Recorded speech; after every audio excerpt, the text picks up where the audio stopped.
Hello, thank you for joining with me. We are in A Course in Miracles, Workbook for Students, Lesson 341. This is part 2 of the workbook, and we are on section 13, What is a Miracle? I can attack but my own sinlessness, and it is only that which keeps me safe. Father, your Son is holy. I am He on whom you smile in love and tenderness so deep and dear, and still the universe smiles back on you and shares your holiness.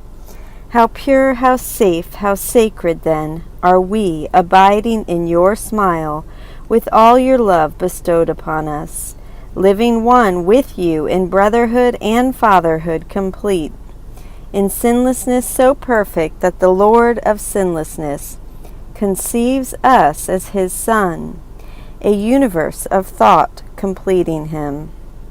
Let us not then attack our sinlessness, for it contains the Word of God to us, and in its kind reflection we are saved. And now we will read the commentary for this lesson by Alan Watson. This is a practice suggestion by Robert Perry. This is yet another favorite prayer of mine. I've laid it out on separate lines to aid in praying it, and added some extra thoughts to each line. Father, your Son is holy, and your Son is me. You are my Father who loves me more than any earthly father could imagine. Your love created me holy, and that is how I remain, no matter what I think of myself. 2. I am He on whom you smile. Your smile is everything to me. It is my sun, my source of life, in which I abide. What could be more joyous than feeling your smile smiling on me? In love and tenderness so deep, so dear and deep and still. Let me know the love of your smile, the tenderness of it. Let me feel how dear is your love, how deep, how still. The universe smiles back on you and shares your holiness. Your holiness lies in your loving smile.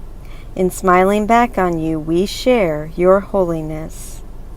How pure, how safe, how holy then are we. How pure are we, how safe are we, how holy are we. Let me feel this purity, rest in this safety, and shine in this holiness. Abiding in your smile, basking in your smile, living in your smile like flowers live in the sunlight and turn their faces toward its warmth. With all your love bestowed upon us, all of your love, how could that be? Let me know the joy of feeling all your love bestowed on me. Living one with you, with no distance between us, no space for hate or discord to arise. Living inside the warmth of your smile, in brotherhood and fatherhood complete. The experience of brotherhood I long for is there in your smile. The perfect Father I long for is there in your smile. In sinlessness so perfect that the Lord of sinlessness conceives us as his Son. Only the perfectly sinless could be the Son of the Lord of sinlessness. And in my perfect sinlessness I am your Son. A universe of thought completing him. I and my brothers are a universe of thought, so pure, so sinless, so vast that we actually complete you. What more hallowed honor could there be? And that is by Robert Perry. Commentary by Alan Watson. Whenever I attack anyone, I attack myself. When I see sin in another, my own sinlessness is being attacked, and only that keeps me safe. God says I'm sinless. Who am I to disagree? And why would I do that? I am He on whom you smile in love and tenderness so dear and deep and still. The universe smiles back on you and shares your holiness. How foolish then to attack at all, when any attack is an attack on what I am. How foolish to so attack the wonder of what I am in vain quest for some other lesser identity. Why would I jeopardize my experience of God's deep tenderness? Abiding in your smile. What a wonderful thought. Sometimes I have met a person whose smile was so radiant, I felt as if I could sunbathe in it. Imagine basking in God's smile. What a warmth of love beams from such a smile. Let me spend a little time now just luxuriating in its compassionate glow. We live one with Him in brotherhood and fatherhood complete. The oneness we enjoy is not just with the Father, but with all our brothers as well. This is the state we are meant to abide in forever. It is the state we are in forever, if we are only willing to enjoy it and set aside every thought of attack. The Lord of sinlessness conceives us as His Son, a universe of thought completing Him. As such, we can be only sinlessness itself. My attack threatens nothing but my awareness of this perfect sinlessness. Let us not, then, attack our sinlessness, for it contains the Word of God to us, and in its kind reflection we are saved. And now let's enter into meditation. I will lead us. If you please close your eyes if you're able to, or you can pause the video and come back to it. I can attack but my own sinlessness, and it is only that which keeps me safe. Father, your Son is holy. I am He on whom you smile in love and tenderness so deep and dear, and still the universe smiles back on you and shares your holiness. How pure, how safe, how sacred then are we, abiding in your smile, with all your love bestowed upon us, living one with you in brotherhood and fatherhood complete, in sinlessness so perfect that the Lord of sinlessness conceives us as His Son, a universe of thought completing Him. I can attack but my own sinlessness, and it is only that which keeps me safe.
much for joining with me in that lesson.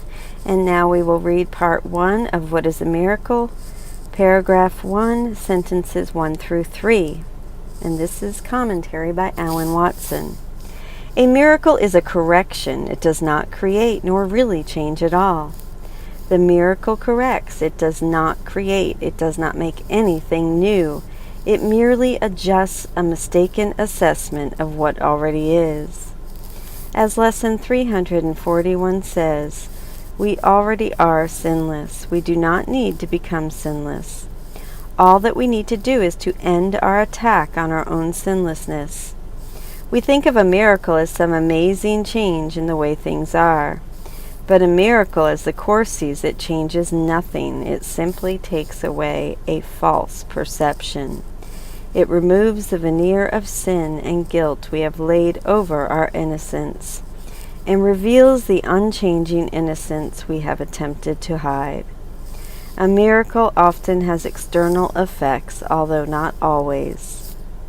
Miracles are expressions of love, but they may not always have observable effects. When there are such effects, something in the illusion seems to change, often drastically. Someone who was sick gets well. 2 people who were at war suddenly make peace. Yet that is the effect of the miracle, not the miracle itself.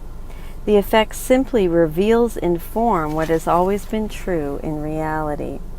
The sick person was always whole.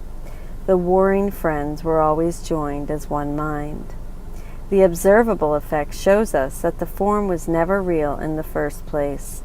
But the miracle is the perception that saw that before it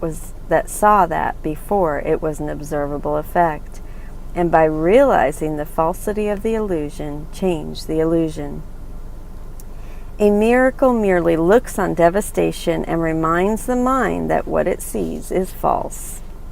The miracle looks on the illusion and reminds the mind that it is illusion. We do not see devastation in this world, but the miracle reminds us that what we see is false. We see a person's mind twisted with guilt. The miracle reminds us that the guilt is as unreal as its apparent effects, and enables us to see the person's wholeness and innocence behind the illusion that they present to the world. Thank you so much for joining with me in this beautiful lesson. 341, I can attack but my own sinlessness, and it is only that which keeps me safe. I love you. Thank you.